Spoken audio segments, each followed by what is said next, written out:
On a cold winter morning in January 1982, the city of Boise awoke shrouded in silence, the skies overcast and the sidewalks dusted with frost.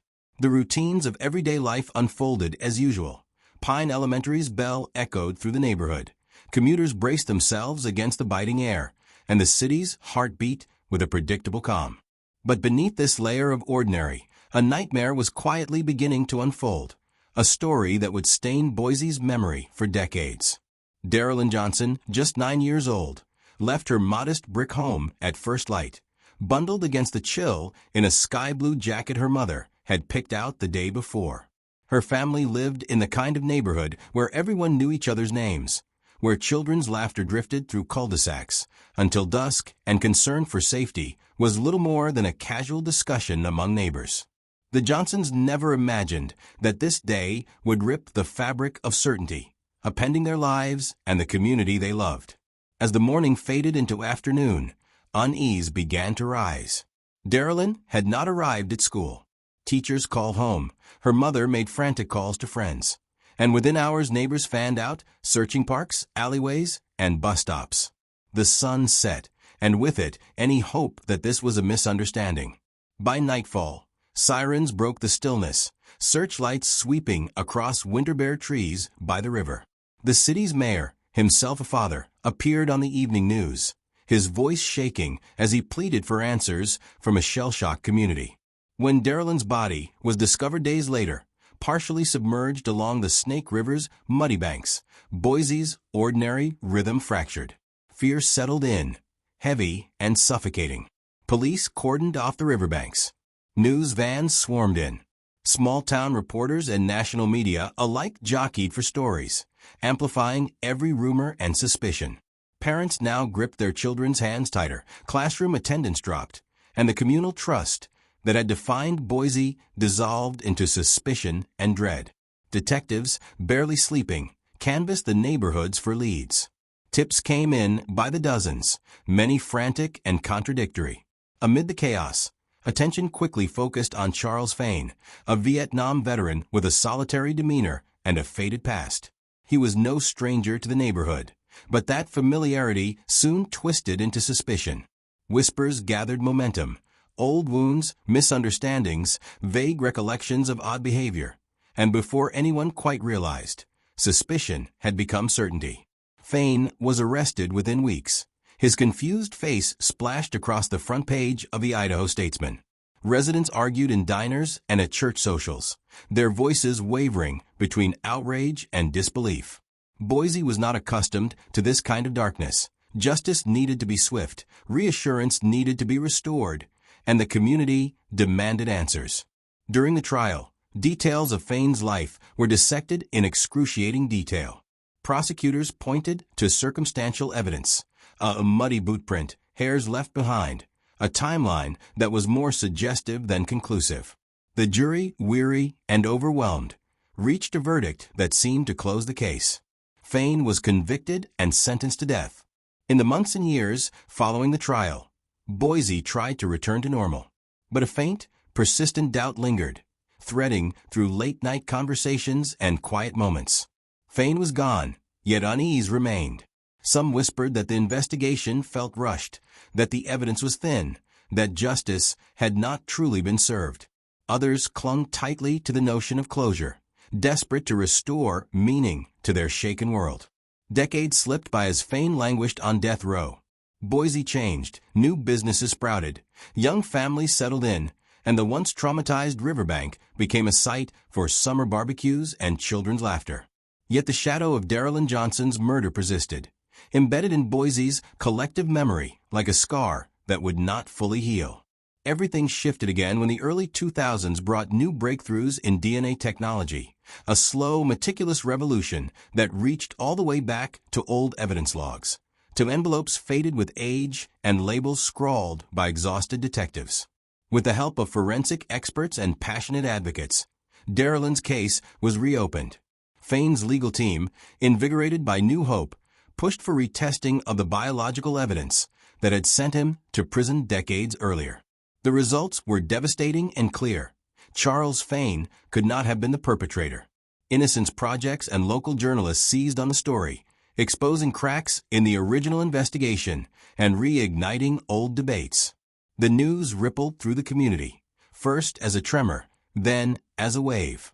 Boise residents, many now grown, struggled to reconcile the relief of Fain's exoneration with the horror of realizing the true killer had remained free all this time.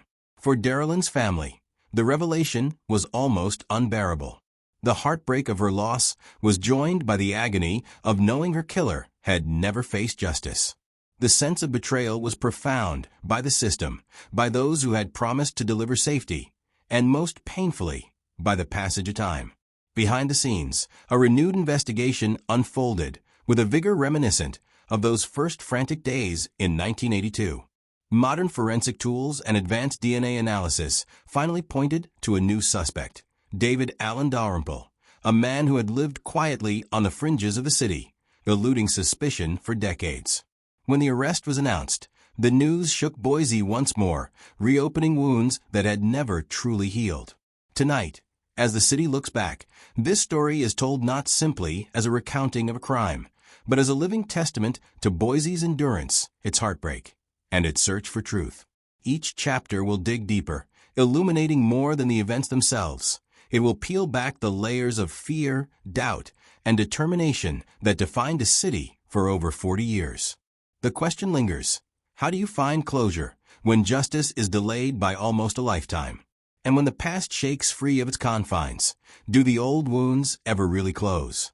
With the community forever altered and new questions refusing to fade, the mystery. As a cold, pale January sun bled across Boise, local law enforcement pushed deeper into the search for answers, every passing hour a growing torment for the city's frightened families. The Snake River, its banks muddy and silent under layers of winter ice, became a zone of anxiety and frantic hope, the city's collective pulse echoing along its windswept shores. Families huddled together during sleepless nights, praying that Darylyn might somehow be found alive. But fear and worry suffocated those hopes, thick as the freezing air. Within days, the community's worst fears were realized.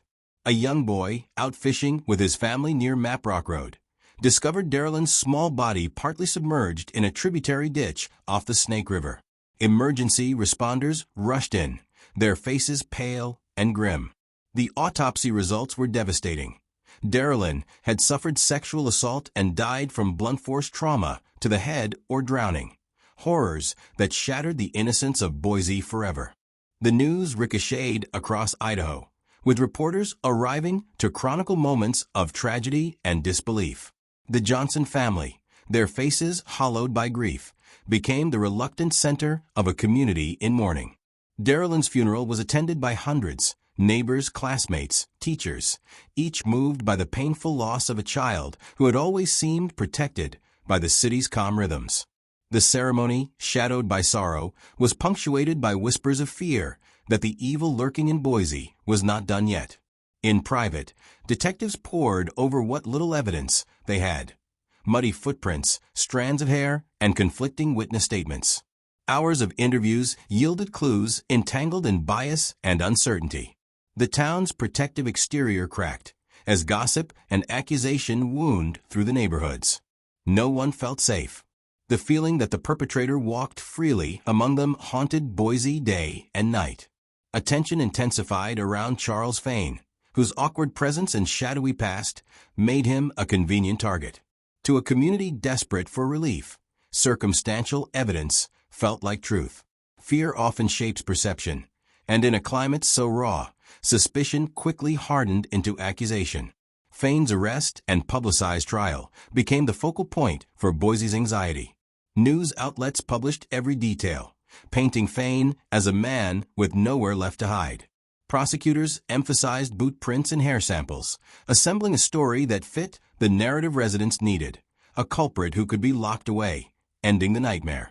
Against the backdrop of grief and confusion, Fain's fate was sealed by testimony both impassioned and uncertain. As verdicts echoed through courtrooms and Fain was dispatched to death row, the Johnson family, the city, and the world tried to move forward. Yet, the story was never truly laid to rest. Fane's appeals and persistent claims of innocence simmered beneath Boise's attempts at normalcy, surfacing in quiet conversations that lingered on the edge of doubt and regret. What the city didn't know, what technology had not yet revealed, was that beneath years of unresolved pain, the true criminal remained hidden all along. Silent but dangerous, David Allen Dalrymple watched the story from the shadows of his own troubled existence. Even as he committed more crimes and harmed more victims in neighboring communities, suspicion barely touched him, and the darkness at the heart of the case remained untouched. The story's next phase waited for science to catch up. In the decades that followed, forensic breakthroughs would redraw the lines of possibility and justice. New tools allowed researchers like Greg Hampikian and Ed Green to revisit evidence, now faded and fragile, with newfound precision. Mitochondrial DNA sequencing, the product of years of innovation, provided the answers that had eluded everyone for so long. It was not Fane's DNA in the sample. Justice for Darylyn had eluded Boise, lost not just in procedural errors, but in the very limitations of science. By 2020, whispers began to mobilize new investigations. The Idaho Innocence Project threw its weight behind Fane's case, pushing for legislative reform and compensation for wrongful convictions. Journalists, scientists, and advocates worked to re-examine every aspect of what happened to Darylyn Johnson.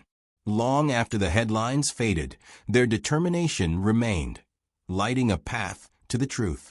It was the DNA match, a perfect link, that finally gave Boise relief and a new wound to process. The samples pointed to David Allen Dalrymple, by then serving another life sentence for lewd and lascivious conduct with children, a grim confirmation that danger had never stopped prowling Idaho's quiet roads and playgrounds. When Dalrymple was charged for Darylyn's murder in 2022, the city reeled. At last, the shadows over the Snake River could begin to recede, even as the horror of his crimes demanded new reflection on the limits of justice. Journalists renewed their coverage, tracing the story's path through decades of heartbreak, advocacy, and error. Dalrymple's trial was lengthy, weeks filled with testimony scientific and emotional. Prosecutors described his history of sexual abuse and violence, compelling the jury to face the full childhood-shattering reality Darylyn's case represented. The evidence was overwhelming. University scientists explained the statistical analysis behind the DNA match, referencing years of genetic research and worldwide collaboration. Each piece fell into place, transforming Boone's cold case into a saga of perseverance and, finally, clarity. At sentencing, Judge Whitney's words carried a finality that Boise had longed for but feared was impossible. Dalrymple was heinous in the extreme, a remorseless, repeat, violent sexual abuser of children, unfit for society and incapable of change. He received 2 consecutive life sentences without the possibility of parole, ensuring that he would never again walk free. The Johnson family, trembling with emotion, watched as the cycle of uncertainty and pain approached something that looked like closure. Media outlets across Idaho highlighted the case as a modern fable, a test of resilience, faith, and the limits of justice. Boise, wounded and wiser, looked inward, asking itself how many more children had been left unprotected and how many more stories still waited for resolution.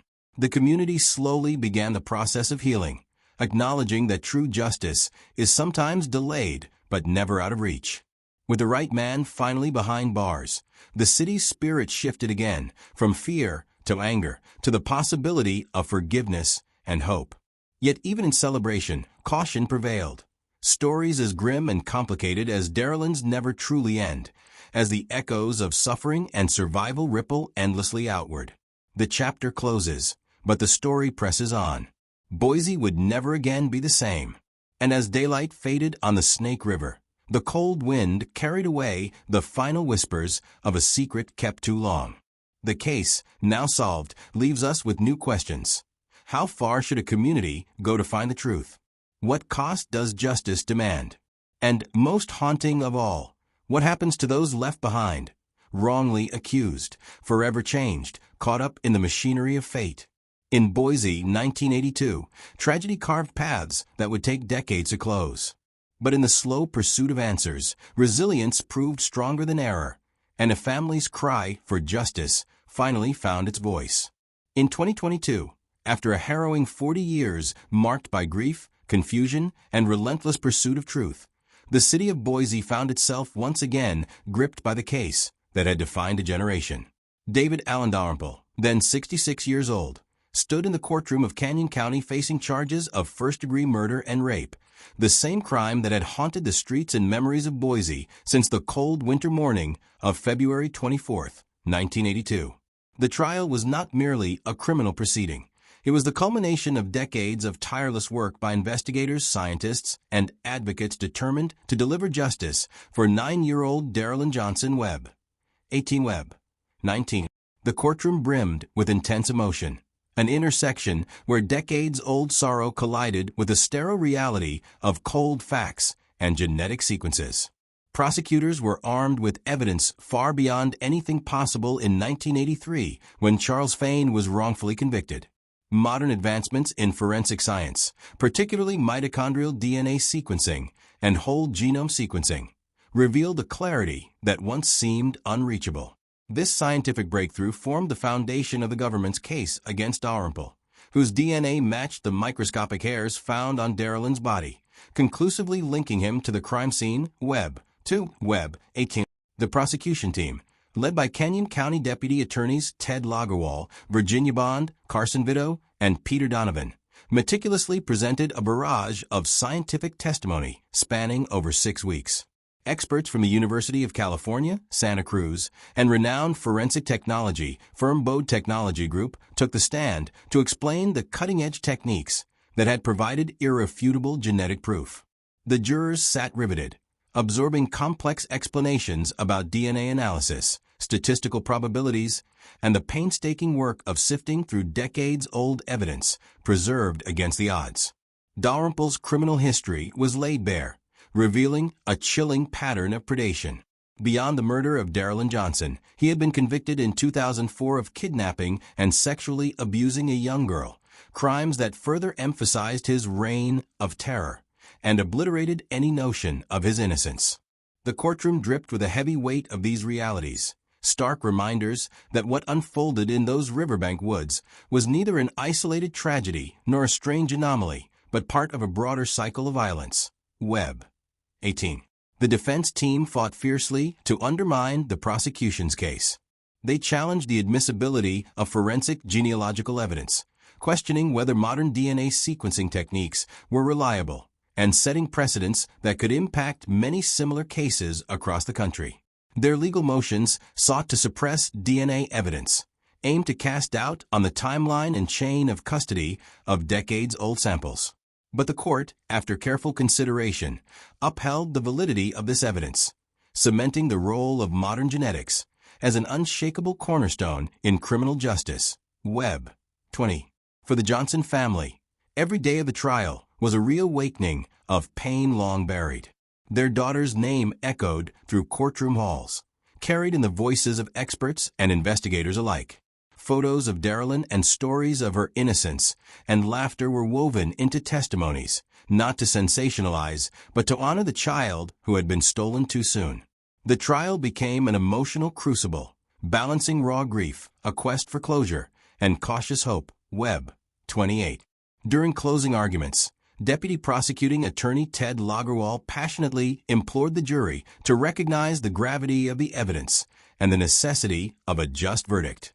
He described Dalrymple as a remorseless, repeat, violent sexual abuser of children, whose conviction was essential to protect future generations and finally bring peace to a grieving family. His words underscored the decades-long journey from despair to resolution, the slow, often painful march toward justice, fueled by science and unyielding belief in truth. On June 26, 2024, the jury delivered its verdict. David Allen Dalrymple was found guilty beyond a reasonable doubt. The injustice endured by Charles Fain, wrongly convicted and sentenced to death in 1983, was a stark overlay on the jury's decision. Fain had spent almost 18 years on death row before mitochondrial DNA technology cleared his name in 2001, but the scars of his wrongful imprisonment remained a painful shadow over the case. Webb. 6. Webb, 18.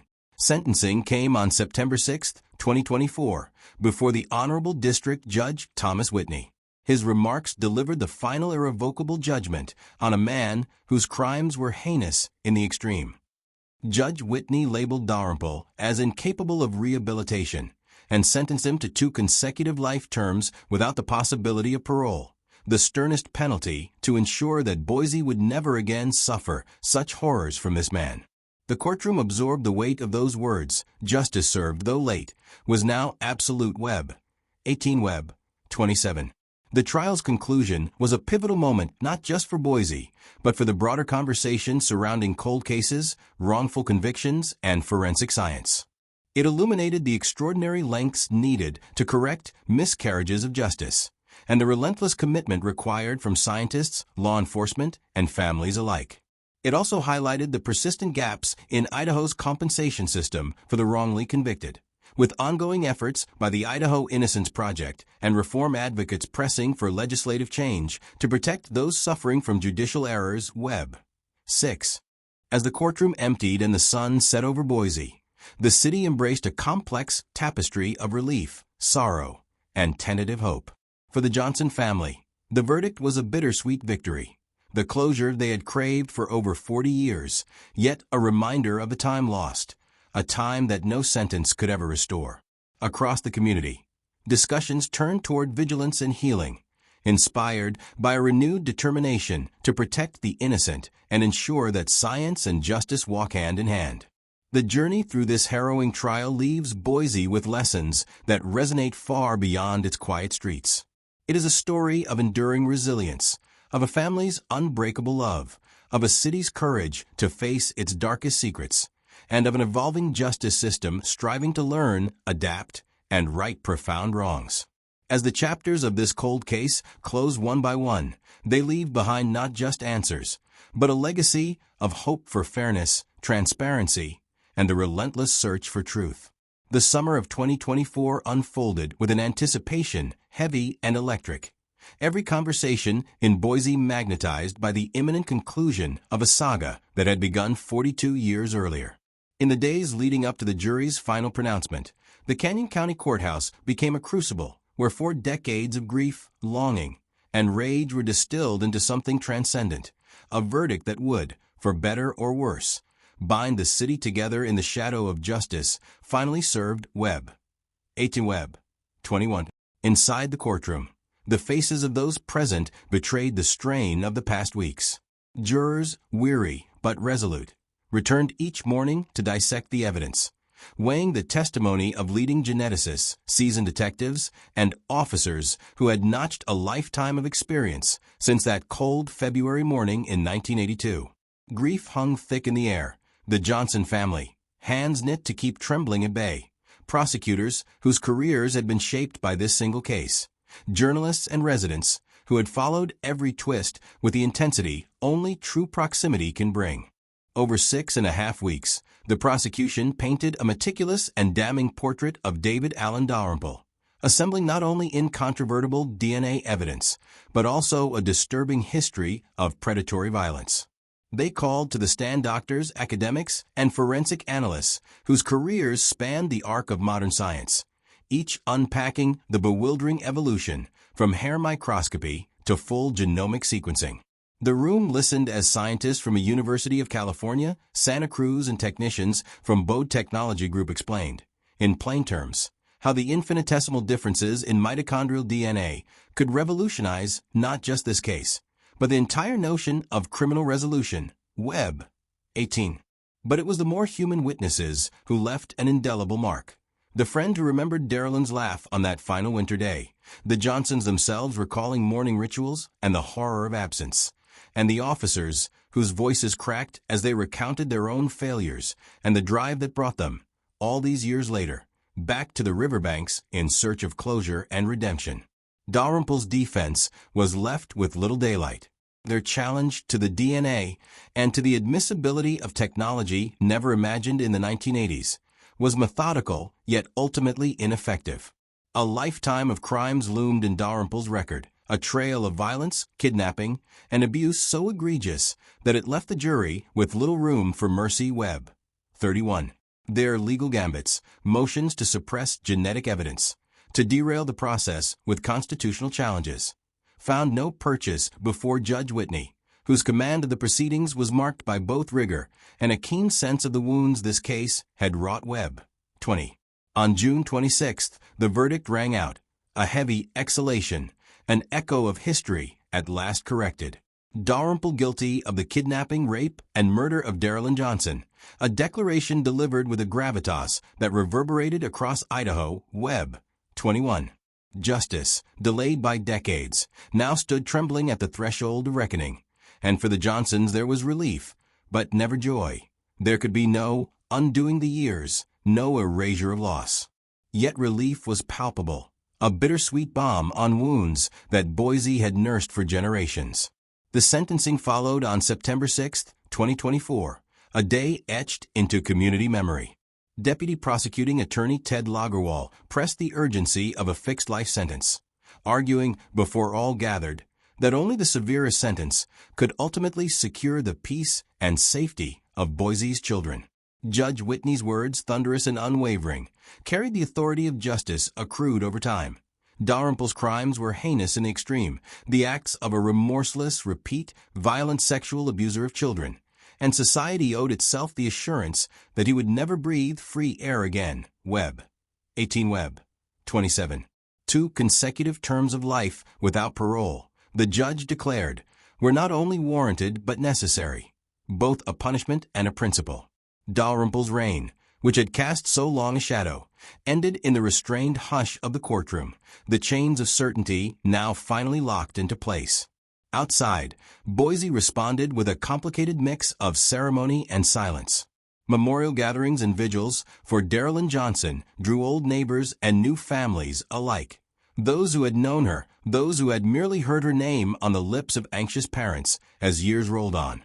Flowers appeared by the Snake River at Map Rock Road, under the plaque where Darylyn's story was immortalized.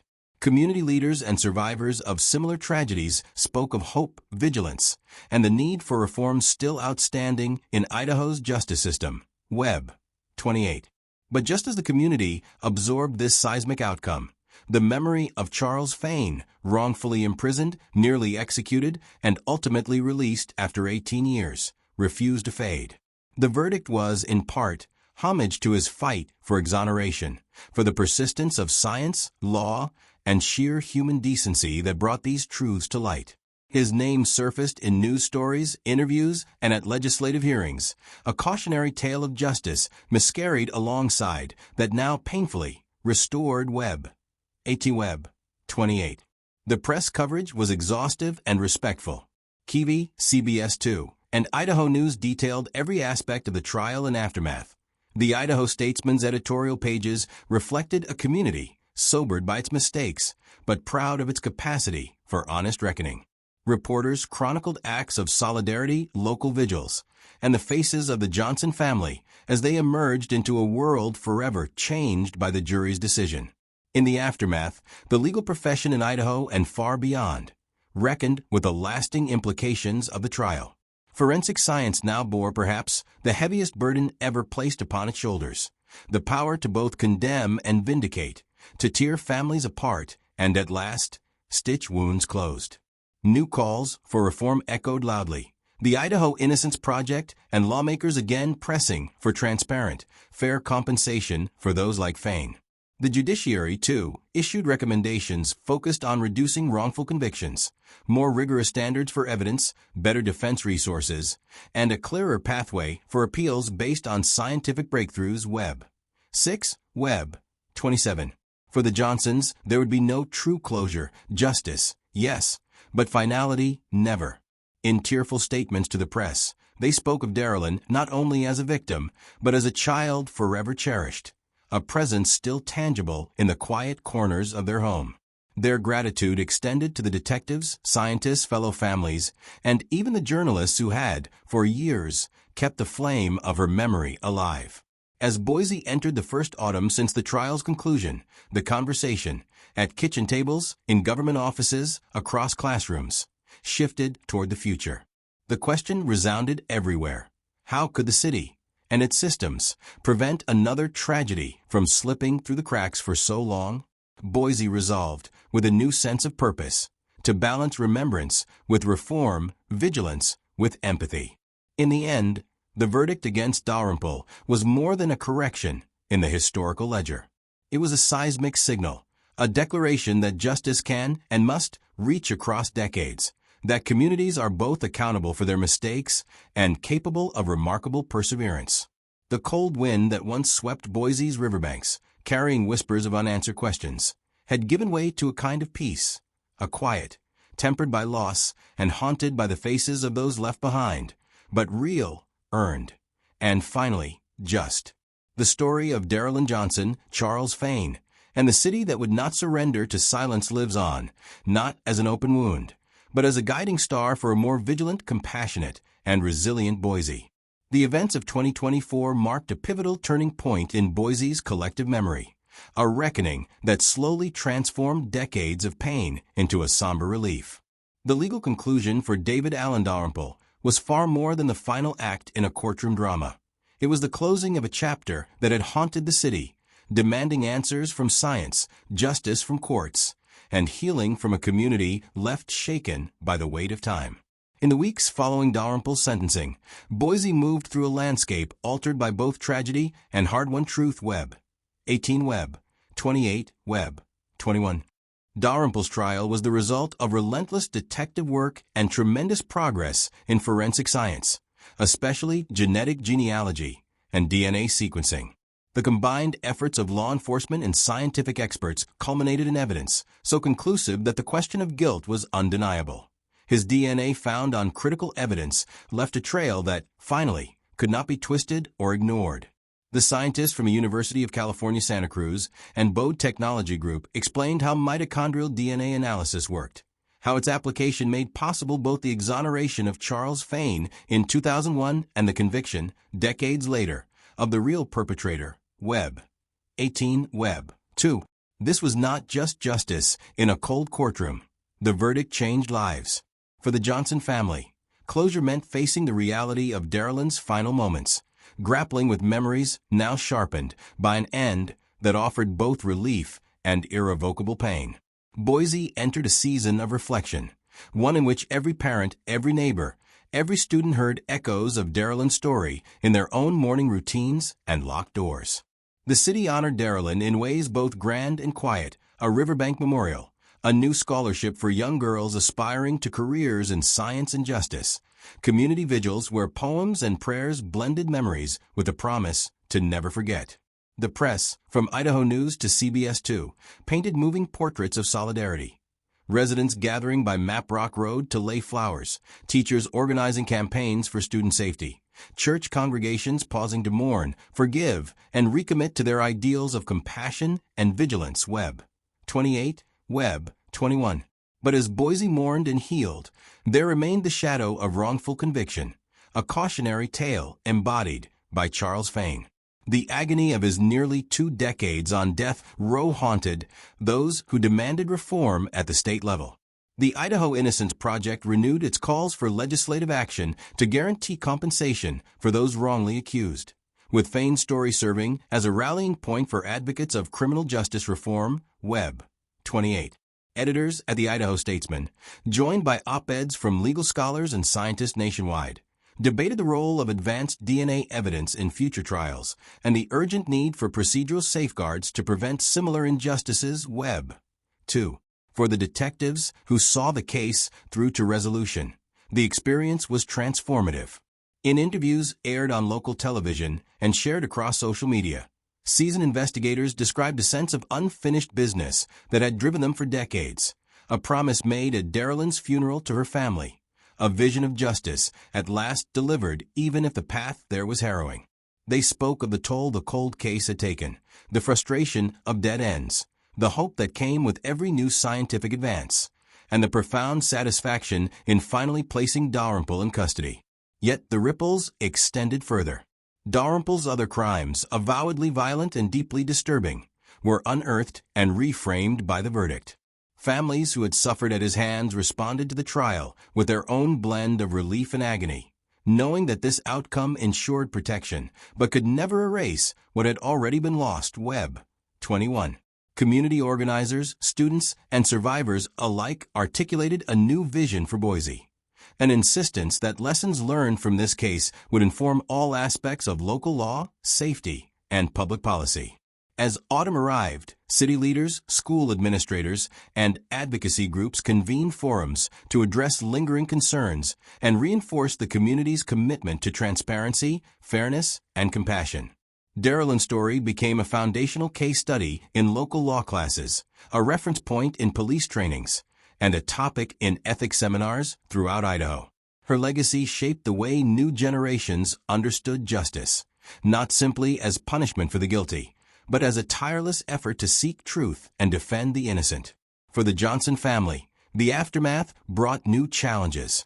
Interviews with local newspapers captured their complicated mixture of gratitude and sorrow. They were thankful for the dedication of the police and scientists, proud of the community's response, but forever burdened by the long, lonely years between loss and justice. Their voices, sometimes filled with hope, sometimes fragile, helped galvanize Boise's call for better support systems for victims' families. New organizations sprang forth in Darylyn's honor, offering services and counseling for those navigating grief and trauma. Webb, 18. Webb, 28. Dalrymple's legacy, meanwhile, became a warning about the dangers lurking in quiet places. His crimes cast a spotlight on weaknesses in social services, gaps in child protection, and the necessity of vigilance within communities. Boise's leaders reviewed and strengthened protocols for handling missing persons, expanded resources for child advocacy, and supported new technologies for police investigations. The case fueled a citywide commitment to not only remember the past, but to use it as a catalyst for better futures. At local schools, Darylyn's story was shared by teachers with nuanced sensitivity, emphasizing empowerment and safety rather than fear. Student groups created projects dedicated to her memory and improved reporting systems for harassment and abuse. These acts of remembrance became seeds for healing, growing into a fabric of support that offered hope in times of darkness. Churches and community centers hosted annual remembrances, blending sorrow with a powerful call to perseverance. Citizens reflected in quiet corners, writing essays, lighting candles, reciting names, and pledging vigilance, so that no tragedy would be met with silence or indifference. Healing was uneven, but it was real, a slow reclaiming of the city's sense of safety and trust, even as scars remained. Webb, 28. Webb, 18. For many, the final chapter of the case was not Dalrymple's sentence, nor Fain's exoneration, but the transformation of Boise itself. The city's response was woven into the way neighbors spoke to one another, the importance placed on community watch groups, and a newfound kinship that endured beyond the trial. People knew each other's names again, not out of suspicion, but from solidarity and compassion rooted in shared history. As winter returned and the Snake River froze over, Boise could at last begin to move forward. The echoes of Darylyn's laughter, glimpsed in photographs and school yearbooks, lingered in city halls and family homes. The ache was softened by a determination to learn, to adapt, and to do justice not only in courtrooms, but in the everyday lives of all who call Boise home. From this case, Idaho drew wisdom and hope. Instead of a fractured city bound by fear, the verdict became a lesson in collective endurance and a model for facing adversity. Darylyn's memory lived on in every act of kindness, every reform, every promise that her story would continue, shaping a safer and stronger future for generations to come. The Johnsons, no longer only the bearers of a loss, emerged as voices for something greater, healing, reform, and a legacy built on truth. The journey was long, fraught, and at times unbearable, but it brought Boise a new sense of clarity, a community touched by tragedy, but united, forever changed, and finally ready to move forward. In the weeks after the verdict, Boise entered a new phase, not a finality, but of reckoning. The city's attention shifted from courtroom drama to deeper questions that the trial had stirred, questions about justice, memory, and recovery. The air was heavy with the aftermath. Families sought to understand what had happened. Advocates pressed for change. Journalists crafted retrospectives. And everyday citizens reflected on the meaning of closure after 4 decades of uncertainty. Webb 18, Webb 28, Webb 21. The story of Darrell Johnson was now etched in the very identity of Boise. The relentless community efforts, from candlelight vigils to riverbank memorials, symbolized more than loss. They signaled a city determined to reclaim its sense of safety and trust. The schools and social institutions redoubled their efforts in child protection. New educational campaigns encouraged students to speak up about fears and abuses. Administrators revised protocols on missing children, and local government funded extra training for police investigators in the use of advanced forensic technology. This case changed the cultural conversation around justice. Across Idaho, panels convened to discuss the impacts of wrongful conviction, and Charles Fain himself emerged as a bittersweet symbol of both tragedy and resilience. His interviews, often delivered with quiet dignity, underscored the need for reforms, proper compensation for those wrongfully imprisoned, transparency in investigations, and greater defenses against media-fueled rushes to judgment. Webb 18, Webb 28. Legal experts joined with scientists, as DNA exonerations around the country brought new scrutiny to old techniques and encouraged a broader adoption of scientific review in cold cases. The debate expanded further when Darrell Johnson's memory inspired reform. Legislation was proposed at the State House, using language shaped by lessons learned and heartbreak endured. Community leaders pushed for expanded access to counseling and victim services, and the Johnson family, with quiet courage, attended public forums where their story inspired new protocols, survivor resources, and improvements to Idaho's criminal justice system. Webb 18, Webb 28. Even those who had never known Darrell personally found themselves changed by the persistence of her family, by the city's resolve, and by an evolving sense of what true justice demands. For detectives whose careers were defined by this cold case, resolution brought both pride and regret. In media interviews and local gatherings, they spoke with humility about the mistakes made, including the wrongful conviction of Charles Fain. They described how the slow march of science, from early hair microscopy to full genomic sequencing, had rebuilt trust not only within Boise, but across the law enforcement community.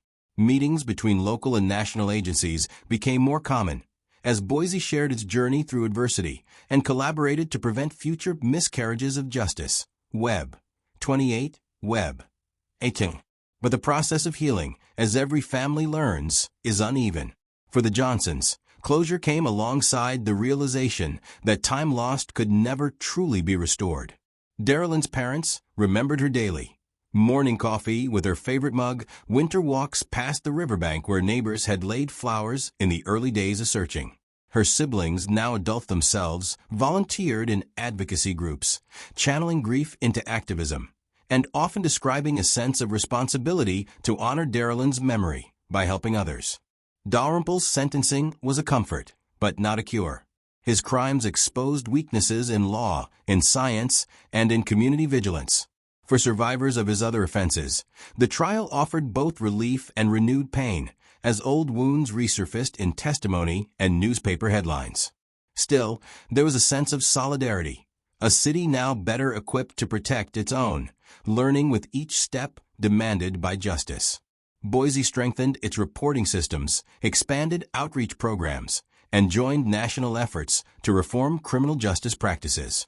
The lessons reached beyond law and science. They carried into culture and everyday life. Riverbank memorials became annual gatherings for families touched by violence and loss. Students wrote essays and teachers led projects focused on empathy, resilience, and the dangers of unchecked suspicion. Churches hosted forums where conversations about forgiveness and reform replaced sermons on closure. The cold case, once privately mourned, was now a public lesson, serving as a beacon for future generations. The press followed Boise's healing closely. Major outlets like Idaho News, CBS 2, and Kiwi reported on reforms and community actions. editorials called for continued vigilance and reminded lawmakers, police, and citizens alike that closure is not an end, but the beginning of deeper responsibility. The story of Darrell Johnson became a recurring narrative, a symbol of perseverance, fallibility, and hope. Webb, 28, Webb, 36. City officials responded too. Funding for forensic teams increased, local police stations invested in new DNA technology, and task forces were organized to review decades-old cases across Idaho. The Johnson family story was taught in legal seminars, shared at legislative hearings, and cited as evidence whenever reform stalled or met resistance. Each step was a testament to the city's commitment to never letting tragedy hide in the folds of bureaucracy or apathy. For students and activists, the legacy of this case spread across the state. New scholarships honored Darrell, providing support to young women pursuing studies in science, law, and advocacy. Community centers assembled survivor support groups, and university researchers partnered with police to educate the public about forensic breakthroughs. The outcome was not just a safer Boise, but a smarter, kinder Idaho, one that remembered its mistakes and built upon them with care. Yet, as the winter wind settled over the city, families who had lost children still struggled. The ache of absence was real and enduring. Healing required more than verdicts and reforms. It demanded listening, honoring, and the continual search for understanding. The Johnsons and others like them knew this. Each step forward came with sorrow, each remembrance mingled with hope, and every reform faced obstacles and setbacks. Still, the community pressed onward. The scars left by Darrell's murder ran deep, but the city's response proved resilient. Boise had faced its own limitations and emerged as a model for compassion, courage, and the pursuit of truth. The lessons learned from this case, its pain, its triumphs, its mistakes, were now integral to every conversation about safety and justice in Idaho. In the end, the city honored Darrell not with monuments alone, but with progress. The Snake River, once a symbol of loss, became a place for community gatherings, memory walks, and the celebration of life. The case that once froze Boise in fear now warmed it with vigilance, empathy, and the promise to never let darkness win out over light. The Johnsons continued their journey, activists, advocates, and voices for reform. Their path was hard and the cost enormous, but in their daughter's name, Boise was changed forever, a city better for having faced its worst and emerged renewed and united. The final lessons were clear. Justice is a journey, not a destination.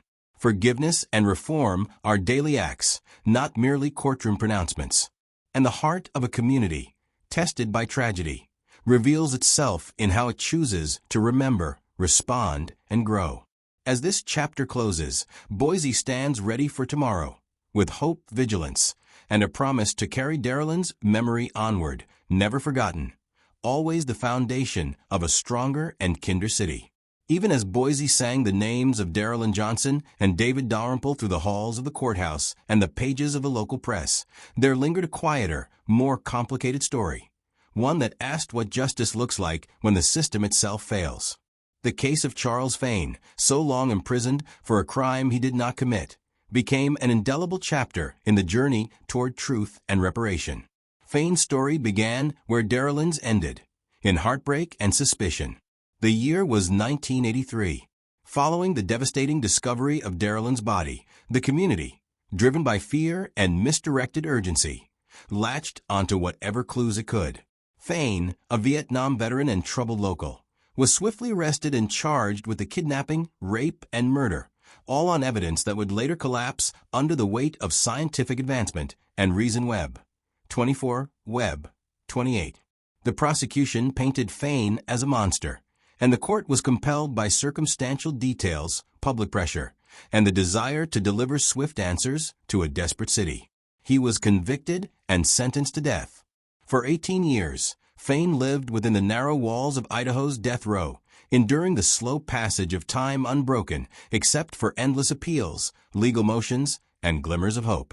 Year after year, his family struggled to believe that the truth would ever surface, while Boise grappled with a justice system that, in its haste, had potentially compounded tragedy upon tragedy.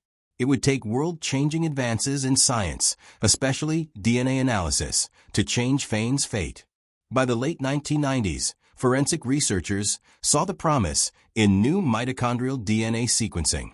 Championing his cause, scientists, legal advocates, and journalists pressed for the re-examination of evidence sealed away for decades. The Idaho Innocence Project took up his case, determined to right a grievous wrong. In July 2001, the retested forensic evidence overturned the verdict. Fain's DNA did not match samples found at the scene and on Darylyn's body. On July 6, 2001, a judge signed an order clearing Fain, making history as the first time DNA evidence voided a death sentence in Idaho. Webb 40 Webb 41. Release was a complex joy. Fain stepped away from the prison gates to an uncertain world, carrying the heavy scars that come from years of wrongful imprisonment. Local media covered his story with an empathy that matched the city's own sense of regret, and for many residents, Fain's exoneration became a hard lesson, one that shaped how Boise processed the dramatic conclusion of Darylyn's case decades later. But justice delayed is injustice lived. Fain's compensation, though finally achieved, was painfully slow. It would take until 2021 for Idaho lawmakers to approve the Wrongful Conviction Act, meant to guarantee financial damages for the innocent wrongly incarcerated. Under the law, Fain received nearly $1.4 million for his lost years, a sum significant, yet impossible to measure against time spent isolated, grieving, and condemned. Webb 39. Advocates pressed for more robust protections, reforms in investigative procedure, and continuous oversight to prevent similar errors. Idaho's legislature established a dedicated innocence fund, spurred by Fain's case and a handful of other tragic stories, its balance hovering at millions, but always shadowed by the toll that brought it into existence. Fain became a soft-spoken advocate for reform, joining legal conferences and speaking to law students and journalists. He described the process of vindication not as triumph, but as survival, an ongoing negotiation with loss, resilience, and the hope that his suffering might drive change. Calls for transparency, for better defense resources in capital cases, and for the systematic use of scientific review echoed through state and national news. Boise's confrontation with its own errors was humbling. Communities that once had rallied for Fain's conviction now rallied for fairness, determined that the mistakes exposed by advanced DNA analysis would never again haunt the city. The media retraced every step, the quick trial, the missing evidence, the procedural gaps, and highlighted the ways that science and relentless advocacy were the only forces powerful enough to challenge prejudice and error. Fain's face appeared on talk shows, in newspaper interviews, and at the heart of documentaries charting the evolution of criminal justice in Idaho. The Johnson family, too, reached out to Fain. In touching moments, captured sparingly by the local press, they expressed regret for the years lost to misjudgment. Their forgiveness was not a cure, and their sorrow not erased, but together, the community took steps toward understanding, reconciliation, and reform. Charles Fain's journey was mirrored in the city's policies. Boise began regular reviews of past convictions, invested aggressively in forensic science, and expanded access to legal counseling for the vulnerable. Funding for defense attorneys increased, procedures for evidence preservation were rewritten, and statewide guidelines for cold case review were put in place. Fain's name became a byword for the risks inherent in a system built on imperfect information, a cautionary tale, and, ultimately, a call to conscience. At the same time, Fain's exoneration strengthened public resolve to ensure that when justice is finally served, as in the case of David Dalrymple, the process is careful, transparent, and above all, certain. Boise became a model for other cities, sharing its experiences in national forums and collaborating on procedural reforms. Experts from Idaho participated in international conferences dedicated to wrongful conviction and scientific innovation, teaching others how to balance the pursuit of closure with the imperative of accuracy and fairness. As the city prepared its annual vigil by the riverbank, where flowers would be laid for Darylyn and candles lit for each lost child, Charles Fain was often present. Sometimes he spoke, Sometimes he was merely there, his presence a testament to both the enduring wounds and the redemptive power of truth. Boise's story, once written in pain and error, was now a living testament to hard-earned wisdom. The journey was not a simple arc from injustice to justice, but a tapestry of lessons learned the hardest way, through the suffering of the innocent, through the courage of families, and through the slow, unwavering progress of science. Fain's compensation, his advocacy, and the public's resolve ensured that Boise was forever changed. The fight for truth, transparency, and compassion, ignited by one cold morning in 1982 and sustained by each voice raised for reform, remains the city's enduring legacy. As winter settled over Idaho, the community reaffirmed its commitment to memory and vigilance. Fain's life was marked by hardship, but also by contributions, his testimony shaping the future, his forgiveness opening hearts, his presence a reminder that every story before the law is also a human story, deserving of the highest respect and greatest care. With Charles Fain's name woven into the fabric of Boise, the city stepped forward, not only a place where justice was once undone, but one where justice, finally and fully, was made right. As the sun rose over Boise in the weeks after the final sentencing, the landscape seemed different, quieter perhaps, but also marked by a kind of resilience that only emerges after a storm. The Johnson case, once a source of whispered fear and sorrow, had become an epicenter for transformation. Families now passed plaques and riverbank memorials that spoke quietly of both tragedy and hope, and every conversation about justice bore the imprint of Darylyn's name. Boise had changed forever, not only because of what it had endured, but because of what it chose to take from those painful years. Webb. 1 Webb. 8 Webb. 43. The timeline etched itself into local history. In February 1982, Darylyn Johnson's disappearance cast a pall over Nampa and Boise, her walk to school interrupted by abduction and tragedy. Search parties fanned out, hope giving way to dread as the days passed. When her body was found near the Snake River, families retreated into their homes, conversations stiffened by the terrible knowledge that innocence could be shattered so easily. The first investigation, limited by the tools and methods of its time, led to the wrongful conviction of Charles Fain in 1983. Sentenced to death, he awaited the state's ultimate punishment, while true closure eluded all. Webb. 1 Webb. 6. Yet, progress moved in slow, determined steps. For nearly 2 decades, Fain's advocates fought for his exoneration, seizing on the promise of early genetic testing. Their perseverance bore fruit in 2001, when mitochondrial DNA analysis finally proved his innocence and opened a new chapter, one not of resolution, but of questions and impatience. The city, along with the Johnsons, waited and mourned. From 2001 to 2020, the case lay dormant, a cold case in every sense, haunting the shelves of the Canyon County evidence room, fodder for late-night speculation, a wound made raw each time the story surfaced in local news. Eventually, hope was rekindled not by rumor, but by the relentless application of scientific innovation. In 2020, Dr. Edward Green of UC Santa Cruz, collaborating with local forensics teams, re-examined rootless hairs found at the scene using advanced whole genome sequencing, technology unthinkable in 1982. In parallel, the Idaho Innocence Project marshaled support and expertise, rallying the city behind the idea that perhaps closure could still be found. Webb. 42 Webb. 6 Webb. 1. The identification and arrest of David Allen Dalrymple brought a dizzying mix of shock, sorrow, and relief. Dalrymple, already serving a life sentence for earlier crimes, was finally indicted for Darylyn's murder. 6 weeks of trial, countless lines of DNA evidence, and testimony from experts and witnesses created a new legal narrative, one rooted solidly in science, leaving no doubt as to guilt. When the jury convicted Dalrymple and Judge Whitney sentenced him to life without parole, it marked not just an end, but a redefinition of what justice meant to Boise. Webb. 18 Webb. 19. Yet, the community's journey didn't end in the courtroom. The echoes of the case, its suffering, its delays, its acts of compassion and error, reshaped the city's priorities. Schools made security reforms and invested in student wellness. The police expanded forensic units and accepted national guidance on handling cold cases.